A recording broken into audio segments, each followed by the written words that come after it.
I'm just an old salty Swedish sea dog coming in from the salty seas, you know.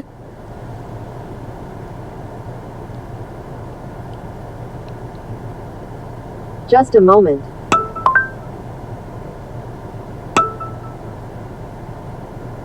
Looks like your network connection is not stable. My apologies, please try again. Well, you're not stable. Well, they're actually right about that stability thing. Want to see a Volvo cross country? Stay with us.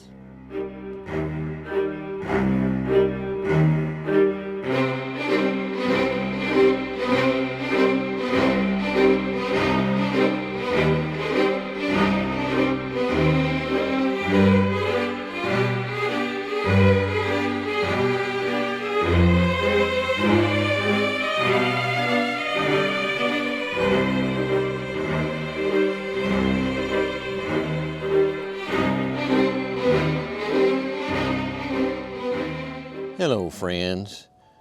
Do you seek safety? Do you seek all-weather capability with a little bit of off-road ability as well? Do you seek a sedan and yet require more room? Well, perhaps you need to get one of these. The Volvo Cross Country. It's been around a long time now, many years. Hell, last time I had one that I reviewed, good God, it was so long ago, a Bare Naked Ladies concert. I remember driving it to that with my wife, and they still had their original lead singer back then. and the car and the cross country, I think, been around longer than that. But rather than the Swedish Outback, it's all Volvo. It takes all those great Volvo station wagon attributes that have made the cars so amazingly popular here in the United States. You can go in any state in the Union and somebody's driving around in an old Volvo station wagon. That's how good they've been.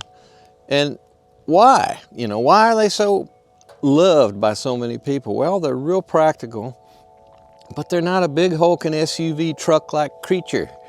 It's still a car, but a solid car. And a car with a lot of cargo space and a lot of passenger space and a lot of off-road capability. And what you see before you is part of the 2023 Volvo set. It's of course, your V60, but it's also a hybrid. And the reason is you will not get a non-electrical powered, in some way, Volvo for 2023. There are no more that are just powered by gas engines. Volvo's going all in when it comes to electricity.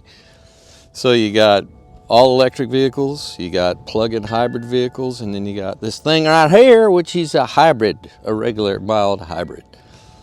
So you still have an engine in there, which we will examine shortly. But more than anything else, you have a real practical, very, very versatile, and extremely safe, because, you know, that's what Volvo's most famous for. Functional wagon for your family.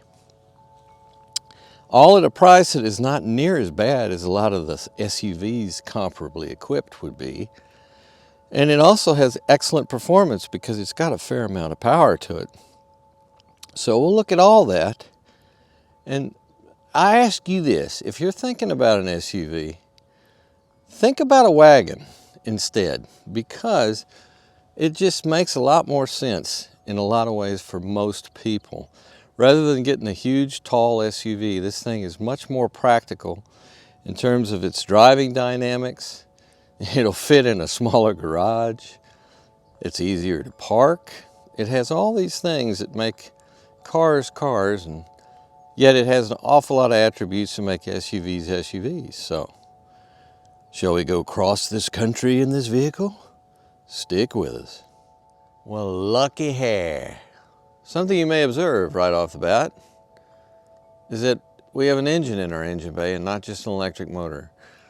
This being a hybrid, we do have an electric motor in there, but it is a smaller unit than on a lot of hybrids.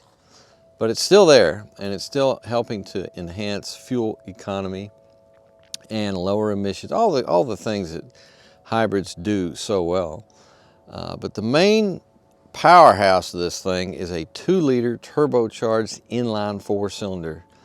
And it puts out 247 horsepower at about 5,800 RPM and 258 pounds of feet at a low 1,800 RPM all the way up to something like 4,000, something in that area. But it's a very, very compact, packed in kind of motor with you right underneath here. Here's our intake side, and back in the back, here's our turbo side.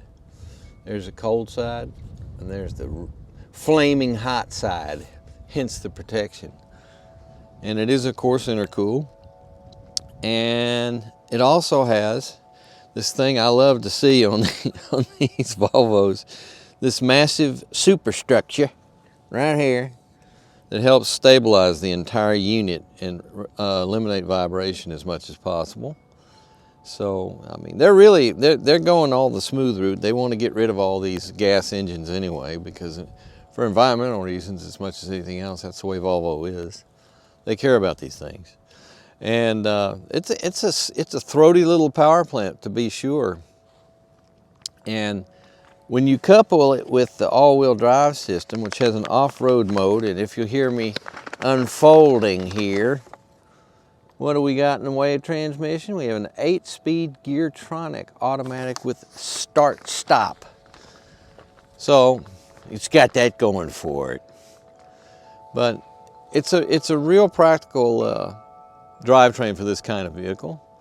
And something else, I can't get over this. I point this out all the time now because I can't get over how great it is. But look at how much that hood opens up there. Isn't that great? I mean, come on. I love it when that things open up and you can really get out of the way. Hopefully you will never have to do that much, you know. You want reliability. You don't want to have to go tinkering if you don't have to. But here it is, our primary hybrid. You know, the thing that's weird about the hybrid aspect of it is it basically is a mild hybrid, but I don't know exactly what that means, and I will find out and get onto that in detail. But it's not near as big a component in terms of motivating this vehicle than most hybrids are.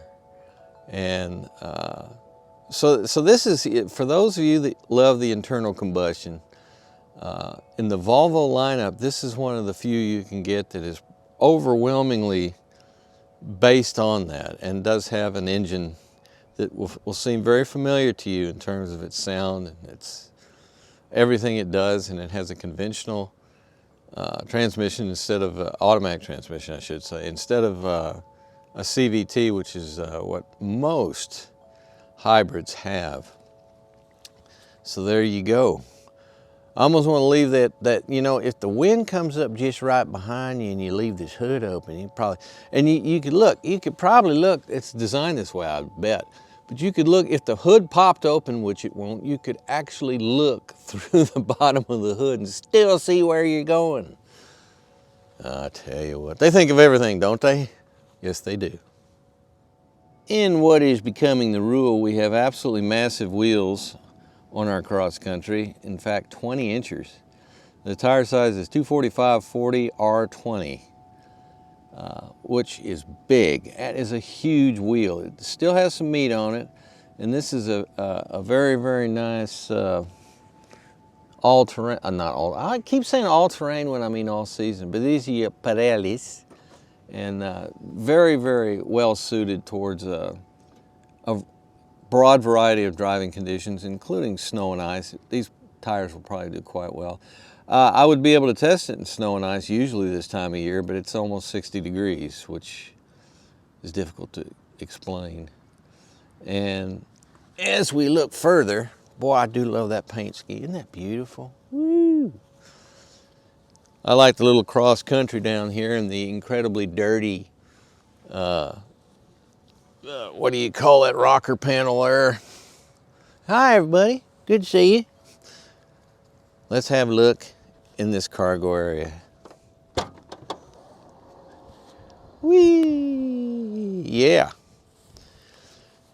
It's a wagon, and it has cargo space like a wagon. which we love. And in addition to having a couple of different places you can put your parcel cover, we have a variety of typical Volvo touches, like we have, I believe this is a side window defroster that's part of the defrosting system. Maybe not. That's what I'm going to call it. And we have a spare tire. Woo! Thank you, temporary spare tire. Being this Outback. You didn't really call it an Outback, did you? That's from Sweden. Yeah, I know, I understand. But it really is, seems like it is more geared towards things like suitcases. It has a lower roof line, obviously, than an SUV, but also it has a lower roof line than some wagons do. It's actually pretty much of a sportback almost. And yet you still have a lot of good useful space here. And I love those headrests on the second row there fold down so you can see, because you know, it's always been a Volvo thing. They like people to be able to see out of their cars. I know, crazy. What are they thinking? But it's real practical because like I said, there's times when you're going to need all that cargo space, and you can actually fold the rear seats and get even more. But overall, it's still a nice, svelte, aerodynamic package. And it's a good looking car as well, in my opinion anyway. Ground she's moving under me, tidal waves out in the sea. This has nothing to do with the Volvo V60 cross country. I was just thinking about it. But here we have our completely virtual, and I do mean virtual in that, as good as it looks, that maybe there's some actual mechanical analog going on here. No, it's all virtual, but it's beautiful virtual. It's crystal clear, and it's fantastic. That's all I got to say about that. It's just fantastic. It's 12.3 inches, and it is called the Progressive Digital Driver Display. It has two display modes, Calm and Navi mode. So what's Calm mode? Well, let's see. Let's play with this, shall we? Driver not belted. Oh, it won't give me that. I don't have my seatbelt on. Isn't that really something? I can't make the algorithms understand the fact that I'm not going anywhere. I just have the engine running. But all right, here we go. All right, I'm beaten. See, the safety is everything at Volvo. Listen for the click. Listen. Here it comes. There we go. So that's that's been done. Now can I do this? Yes. This is the navigation mode, so it actually puts your navigation screen. Interestingly, the main screen over here is in fact portrait, but here we have landscape in the actual instrument cluster. The Progressive Digital, what's it? So we have that, and then we have this, which is nothing. And where's our adjustment system? Well, we don't really have one. That's pretty much what we have. Now, there used to be another. There's the reset. There's the... See, I'm trying to figure this all out without looking at it in advance, because I've done quite a few Volvos in the last year and a half, and I should know this now by heart. It should be very familiar to me. And yet, I still have a hard time navigating around in the cockpit of a Volvo. And it's just because it's not because of the way they do things is bad, it's just it's different. And with any car like this, if you were to purchase it, if you were to choose it to be your companion, you'll learn all this stuff, you'll find out where everything is, and it'll probably become very intuitive to you, because they do think, this company does think these things out very carefully. It's just, I think some of the conclusions that they come to about how they lay out everything is a little different than what you and I might. So, interestingly with this, the right side is in fact a tachometer. This is our battery indicator, which is basically telling we have a full battery at the moment. But as unlike most hybrids, this doesn't have near as strong a hybrid input as what you would get with most other cars that call themselves hybrids. And that's just the way this particular vehicle is. One of the things I find fascinating about the moment you get in the car, you notice that everything is a little bit different than what you might be used to. For example, the light stalks and the windshield wiper stalks, like this one right here, are in the conventional place you'd expect to find them, but they take a while to figure out. I mean, because they have a lot of goodies on here. This is just this is a type of, watch that there. Whee! Oops, there we go. As far as everybody has a mode that they can just wipe at once, right? Well, normally you just push up on most of the automobiles out there. The windshield wipers are just a simple affair of just lifting up on the wand itself and it'll wipe once. But this one you have a little button you press. It's stuff like that. It's all very, very different about how it does things. It's also got a lot of different variations to it.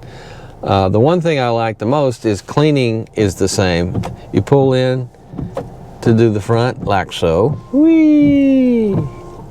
And the rear is the same way. But what's fascinating about these things is the windshield washer fluid actually comes out of the arm of the windshield wiper itself, rather than having a separate spray that sprays up on the windshield. I mean, it's just things like that that fascinate me, because it's the way Volvo likes to do things, and that's different. Some people are going to find that very, very attractive too, because they just like it when people think differently. And there you go. So if that's your case, you're going to like that. And I've somehow left this on, the windshield wipers. I'm doomed. But here we have our main menu in our 9-inch touchscreen in the portrait format, which I still don't think works perfectly. I still think a horizontal run works better.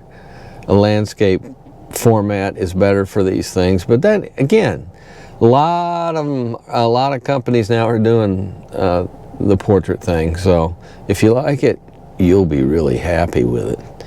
But like car status is fun, because that tells us our tire pressure monitoring system is basically saying everything's fine. Then you can go to oil, and it's telling you, yes, there's oil. And I think that means that, well, this thing only has 290 miles on it, so, oh no, I'm sorry, I'm looking at the wrong thing. I mean, that's another thing. If I want to find out where my odometer settings are on this thing, I mean, where the hell is that? And the answer is, I don't know. It doesn't readily come to hand anywhere around here. It's telling me I have 290 miles left in this tank. But let's go here, and let's go down here and see what we have. We have driving, we have applications, profiles, all these good things. And where is, as you can see, I'm looking. I have no idea where. Oh, that's useless. I have no idea where the setting is for example, what are my different options in terms of driving modes? Do I have different options? Where are they? Well, we go down the bottom part here. We have a few other things we can go to. The owner's manual, that's where I stay. Plug share, these are nice to reflect how electric all the Volvos are becoming. Like I say, this is the low end of the totem pole as far as their electrification, because it's not even a plug-in hybrid. But almost everything, they are really pushing into the electric realm and discarding the internal combustion engine realm. This is one of the last of the Mohicans. But anyway, when we have a situation like this, where you're lost, as I am, controls, okay. display. There we go. Displays, there we go. Trip information and instrument panel, none, auto, manual, heads-up display. I'll turn that on for a minute. Oops, sorry, there we go. There's our heads-up display. Can you see that? Can you see that? Can you see that? Yeah, there it is. Ugh, God, I hate heads-up displays. And this is no different. But there's not a whole lot of other stuff here. Now, maybe if I go back to controls and go to drive modes, the only optional mode we don't have an eco mode, we don't have a sport mode, but we do have an off-road mode. And that's designed for your cross-country-ing. That's the Outback version of the car when you put that on there. And what does that actually change? I don't have any idea, but I do know it can't be engaged any higher than about 20 or 30 miles an hour. It will not let you engage it because I've tried to do that. Steering wheel is set to firm, by the way, and it does feel a lot lighter and a lot more boosted when that is not set in the active position. I love when it does that. Something else that's real fun about this particular screenage is you can pinch and adjust your map, which is great. It's again one of these things, whether or not you like to interface with your map that way, or if you'd rather have like a control knob that navigates around the screen, that's up to you. But that's the way it is. Now, where's our normally standardized climate control situation? Well, it's not there. You got to hit this, and there it is. And then you have, look at a bevy of choices. The fan speed, whether or not you want your temperature set the same in both zones or separately, the usual stuff. And we also have your rear and front max defrosting, and you also do have that down here. That's the one little bit of ventilation that's immediately accessible, but otherwise you have to find it. You got to go into the menu and find it, and I find that to be a little counterintuitive, but what are you gonna do? And then let's move back. This is one of my favorite features. It was also, I believe, there's our Monroney, by the way. Our final price on that is $63,585 with all the options, just so you know. And the EPA estimate, 23 miles per gallon city, 30 highway, 26 combined. So it's not exactly a rip-roaring hybrid now, is it? No, it's not. It's more of a conventional ICE-powered car. Anyway, look at the beautiful shifter. It is a wonderful thing. You can, it's electronic in nature, so it's front back, one of these what I call your front backers. Then you pop it back here and you go into manual mode. Now, are there paddles? No, there are no paddles. So how do you select the speed you're going at? Right there. 3, and then 2, and then 1. So that's it. That's an interesting way of doing it. In other words, okay, we go reverse, neutral, drive, one more, manual, and then left and right to select your speed. And park is that switch right there. Interesting. And even the push button to start the car isn't a push button. It's a rotating affair. I don't know what you really call that, a twist. I call it a twist knob. That's good, twist knob. And then there's your parking brake all the way back yonder. And what else do we have? Our cup holding array. Up here is a spot that I don't understand. I don't know what this is for. It's a strange little thing that you park something there, or you can close it. But if you open it, I'd say coins. That looks coinage to me. Looks better without it. Isn't that beautiful, this finish? I don't know if that's wood. It feels like wood, but it really feels like wood.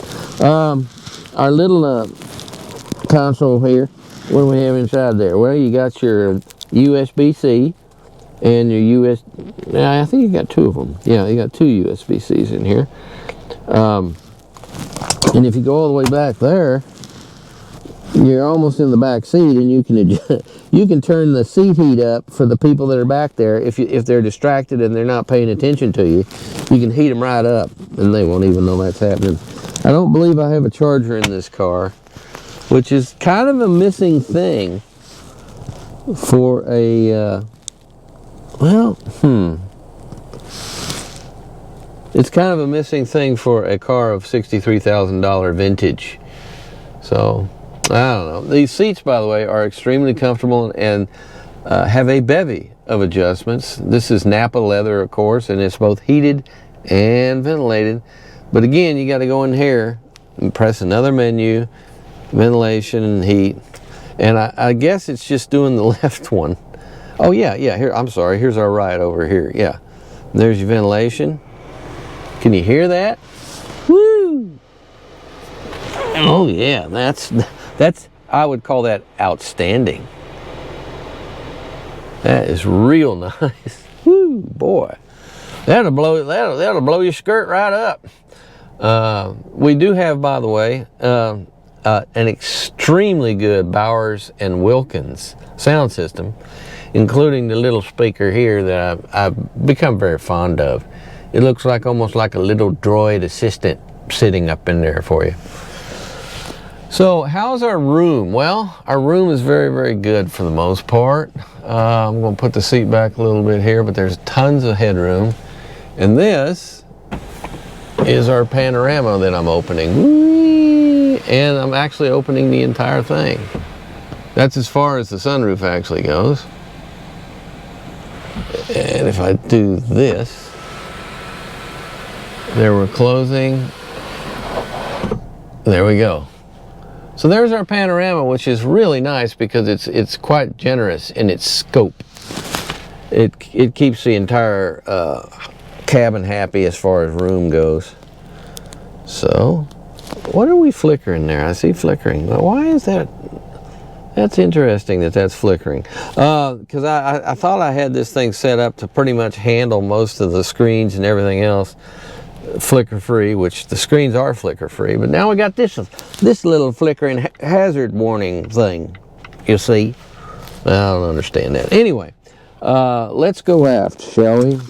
Because this is a station wagon, so we need to see how much of the room in the rear seat is actually cargo area behind you.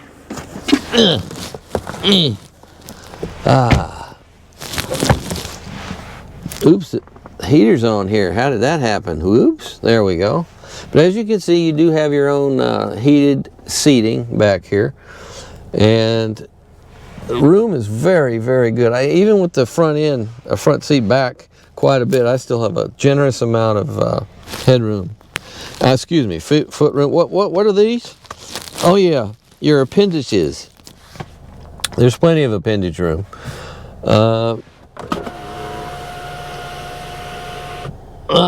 Window almost goes down all the way, but not quite.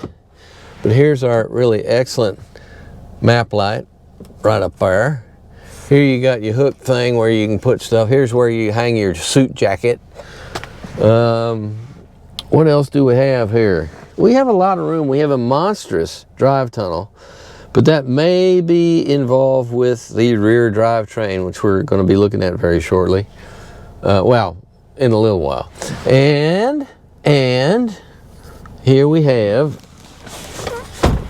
a very high armrest. I mean, one of the higher, this is one of your higher. See, you come up here and that's a long way down there. Any way you look at it, that is a very high armrest, but I find it comfortable. I also find the rake of the seats very comfortable, and there seems to be a decent amount of lumbar support, which you don't always get with rear seat accommodations. So that's all good. And right here, God, I'm having so much trouble with all these ski-throughs because I can't figure out how to get them open.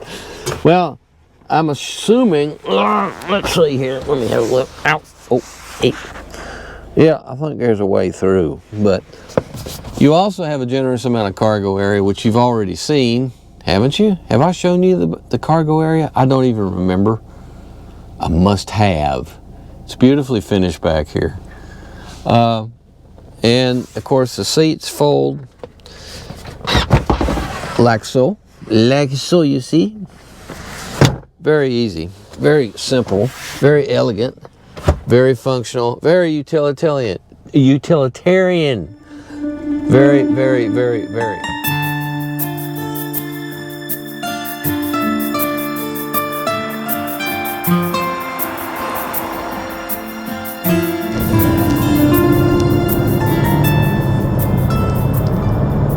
Well, do you know? Now, I was wrestling with this cross country a minute ago. It was a cross country wrestle, whereas it kept trying to put me in the lane if I deviate. Now it's not doing it, which is good. I had to do two things. I went into the menu system and I found lane keeping assist and all those good things. I turned all of them off and it was still doing it, which I couldn't figure out. I was perplexed. But the thing is, when I then accessed the car, I'll give you a demonstration. Turn on radio. Okay, here you go. Sorry, something went wrong. Please try opening the app to continue. Well, that works good, doesn't it? Well, anyway, I actually talked to the car and I told them to turn off the lane keeping assist. And it did, and it seems like it's off now. It's not doing what it was doing before. But I was thinking what a horrible thing it would be if you're driving and you can't turn off that lane keeping assist. So you're constantly fighting the car. There's circumstances under which you can't stay in your lane. You have to deviate around that just a little bit.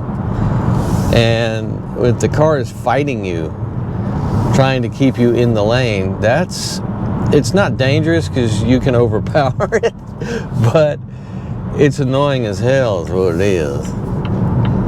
But anyway, the cross country, being a wagon, has got attributes of both almost like a little SUV. Actually, with some SUVs, it's got more space than they do.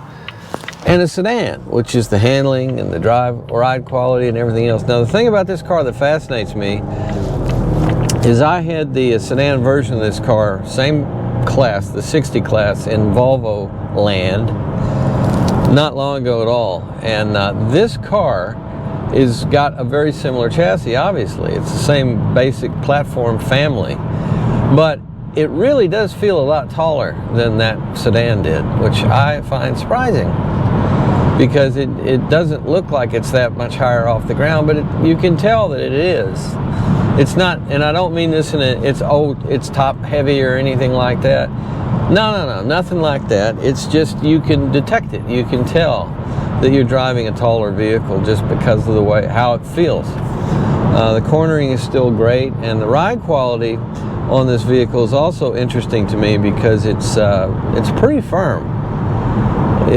It's not as, let us say, compliant as a sedan would be, a regular sedan would be. Let's turn on some cruisy control, shall we? Okay, it took me down to where it wants me to be. Incidentally, the only drive mode I was able to find on this thing was an off-road drive mode. Otherwise, it has the same, you're on one thing. And it doesn't have like 5 different drive modes like Eco and everything else that I've been able to discover. The only, you go into the menu under drive mode and there's only one option, and it's not always activated. You can't put it in the off-road mode if you're going over a certain mile per hour. I don't know what that is right off the hand. I don't have the owner's manual for this vehicle, so I can't tell you. I cannot tell you. But as far as all these other settings, Eco and everything else, you don't have them. And you got to remember that in a lot of ways, even though I mentioned at the intro of this, in one of the intros I did that was less terrible, that was more terrible than most of the ones I kept. I mentioned that it was reasonably priced. Well, that's not really true. This is a $63,000 car, so it's got a lot there. There we go. It's doing its thing again. It's trying to steer the car, and I've got everything off that I can possibly think of, and it's still doing it. I'll have to talk to Volvo about that. So anyway, the thing that you have to remember whenever you have all these automated systems is that we're entering a period where it's all in an exploratory stage still. And also part and parcel with that is whether or not you can turn stuff on and off. I remember on the original Prius, you could not turn off the traction control if you needed to. There was no button to do that. And the reasoning they had was it was all tied into the main computer system to make sure things, if your front tires were slipping and you were in the snow or something like that, it wouldn't overheat the electric motor. That was what I think they were after. But that all got sorted out later, and you now have the ability to turn that off. I can't get over also the fact that we only have a drive mode selector with no eco mode, and the economy part of this electrified vehicle is very small in terms of what the electric motor adds to it. It's roughly 13 horsepower, but they consider it a mild hybrid, 48 volt system, and it's really not designed to propel the car around at all, as far as I can tell. It's literally designed just to assist and help with well, a lot of different things, such as your automatic on-off start-stop situation, which we're about to engage right now. There, the engine is now dead, and we'll see how quickly it starts up when it's time for us to go, and I let off the brake. It's so wonderfully peaceful when everything's shut off. See how quiet that was? The engine started up just like that. Well, the hybrid system is a big part of that. The hybrid battery system. But otherwise, it doesn't add a whole lot to your overall performance. So, as I mentioned before, if you're this just a mild hybrid like this is the least electrified of all of Volvo's offerings now. Apparently, from now on.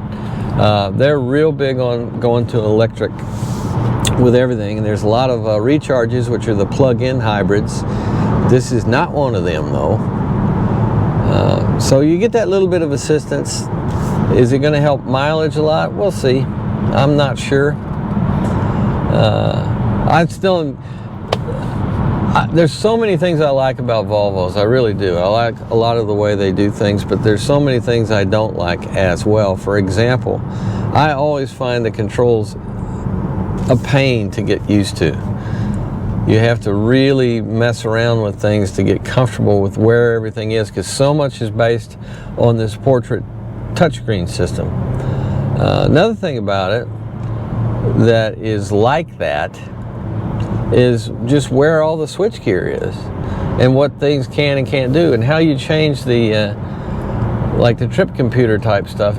You really have to look for it, and that's why I'm kind of grumpy that I don't have a owner's manual on this one, because I kind of need it to figure out some of this stuff, because it's not exactly intuitive.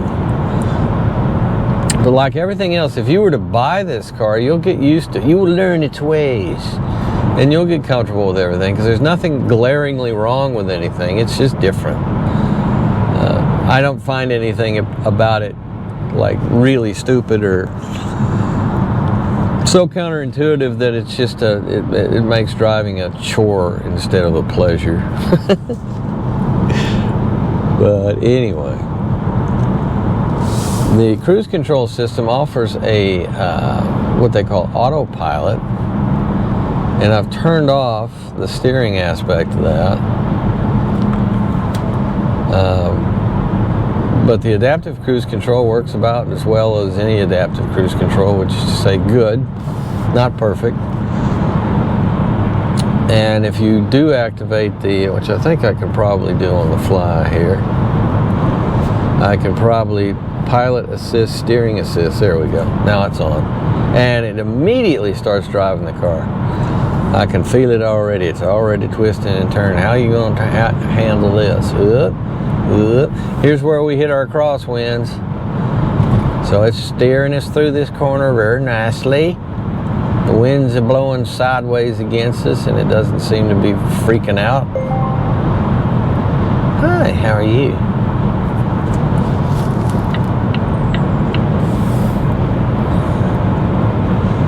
And again, see there, boy, it is really nasty when it comes to steering in the lane. I mean, and now I'm getting all kinds of feedback and it's fighting me now. And that's the problem with self-steering systems is they, let's see, do you even see this car in front of me? Dude? Yeah, you do, good. Slowed down fairly gradually, that's good. That's nice. It's fine.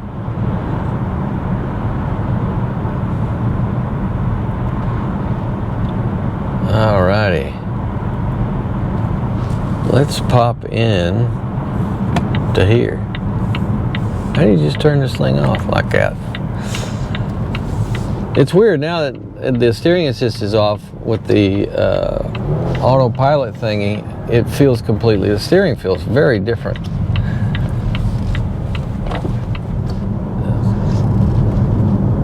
Well, you know, of all the actors that have gone, I miss Jimmy Stewart the most, I think.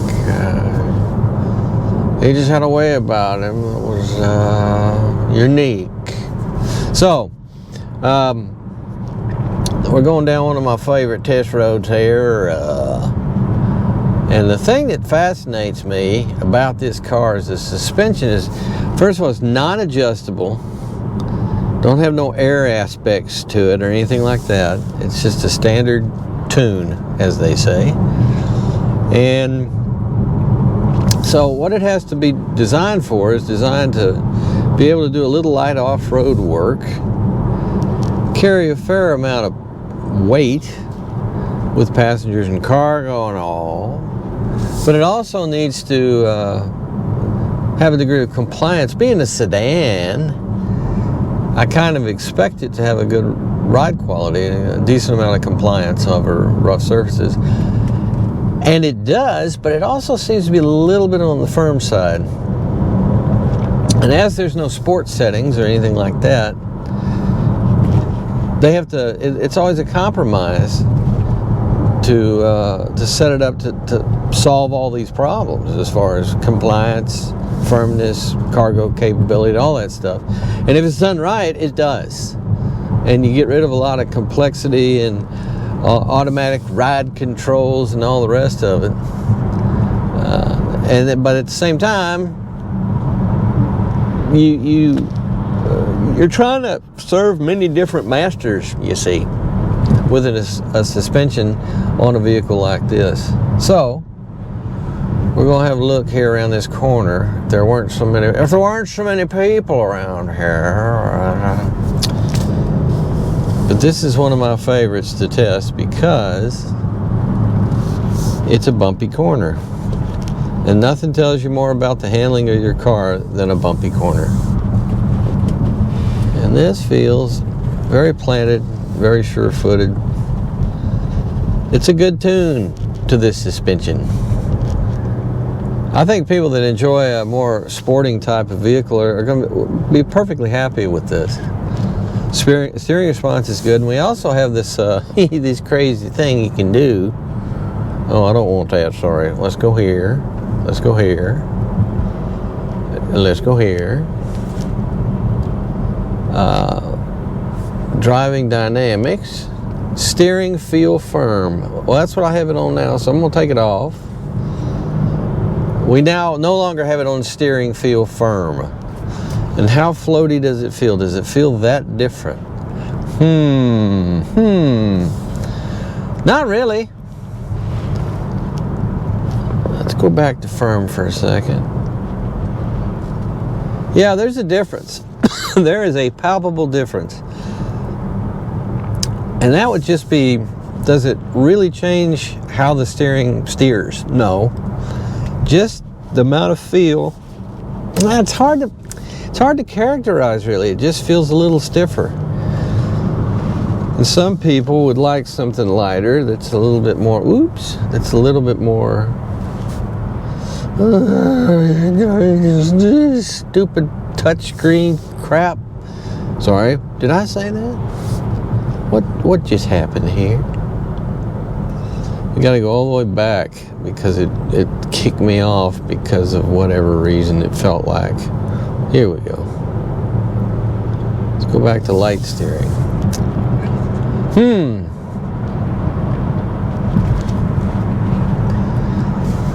How much of this light steering or non-firm setting steering is just play in the steering? That's hard to tell you the truth. I would probably leave it on firm if I were you. But then again, I don't know what you like. You may like a bit of play in your steering, but it's not that much different. I mean, it's not like night and day different. It's amazing what you can do now that we have all these power steering pumps on all these vehicles that provide steering boost, turn them big old front 20-inch front wheels around there for you that are electric in nature instead of just purely hydraulic, because it gives you all kinds of possibilities. You know, if it was a switch that was just readily to hand, it would be nice to be able to use it when you're parking it to take off the steering wheel firm. That's where I think the lighter steering would come into play the most and be the best. And the rest of the time in normal driving, I'd leave it on firm. That's pretty much what the system is calling for, in my view. But we're getting in, that's a whole new area that an option that we never had before, is every vehicle pretty much came with a steering that came with. Yeah, it's a lot lighter in low speed turning, which I think it's kind of designed for that. All right, there we go. Now let's go back to our pilot assist system. And there it is, it's on. It's on. It's on. And we're like 2.5, is that 3 or 2? 3 car lengths roughly, but it's not doing that.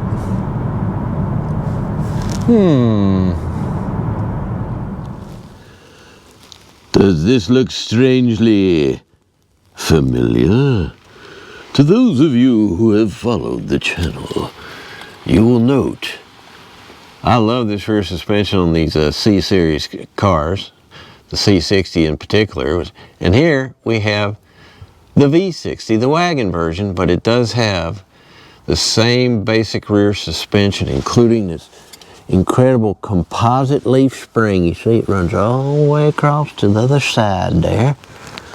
And I've always been a fan of that transversely mounted leaf spring for some reason. I just think it's simple and elegant. Does away with your coils and uses this material instead, along with some very substantial shock absorbers. And then you got all kinds of links, and then you got all kinds of aluminum on this lower arm. That's beautiful. It's just beautiful. Now here's the big difference between the C60 and the V60 that I tested. The C60 that I tested was much more electrified. It had a plug-in, and it also had a rear drivetrain that was powered solely by an electric motor, completely separate from the front drivetrain. But not here. What we have here is a much more conventional type of all-wheel drive system. Here's your differential right there. And up in here, what's this? That's your drive shaft. This is a viscous link that is helping to determine when and when not to activate this rear axle. So whether it's in freewheeling mode or it's doing something more, like driving the rear wheels, it's all done via engine power and that drive shaft comes all the way through. That's a long trip, actually.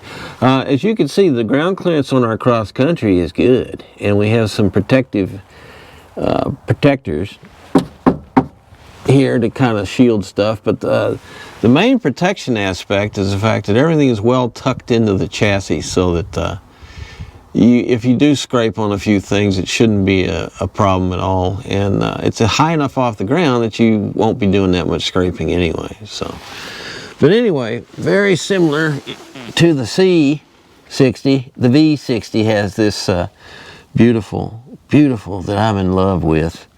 It's not I can't say it's the greatest suspension in the world. It's really firm on this car. Not punishing, but very, very firm. And when you hit the hard stuff, you know it, because it transfers a lot of it. But at the same time, it can also, I'm sure, handle some pretty nasty roads without... Well, that's where it shines best, is if you're on like a logging road or something like that. Probably does a real nice job. Lots of aluminium. Fight that rust. Very nice, very elegant, very Volvo. And indeed, to be very Volvo is to be very Swedish. And it's a great car. It's a real nice alternative to your standard SUVs, folks. Take a look at it if you're in the market. And take care of yourselves. Drive carefully. Think about the other person. Have a good one. See you next time. Gesandt geworden, sein